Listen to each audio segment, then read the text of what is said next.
আসসালামু আলাইকুম বন্ধুরা। আমরা আজকে শীতে বেরোইছি, শীতে সকাল সকাল আসছি, কিন্তু অনেক ঠান্ডা। আর আমাদের যে গ্রামটা, এটা হচ্ছে মরুভূমির ভিতরে, এই জন্য একটু প্রবলেম। বেশি ঠান্ডা এবং বেশি গরমের সময় গরম, আর ঠান্ডার সময় বেশি ঠান্ডা।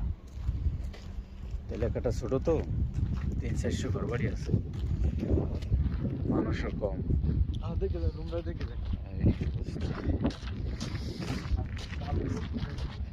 অনেক ঠান্ডা।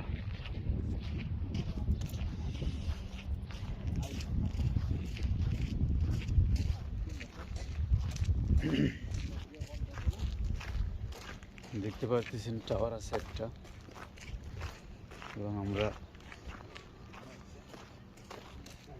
এখন সূর্যও দেখা যাচ্ছে না। অবস্থা খুবই করুণ এবং শোচনীয়, যেখানে একটা মানুষও দেখতে পাবেন না। আর এখানে শুধু গাড়ির ভিতরে, সৌদিরা সব গাড়ির ভিতরে থাকে। আমাদের তো গাড়ি নাই, আমরা বিনা গাড়িতে চলি।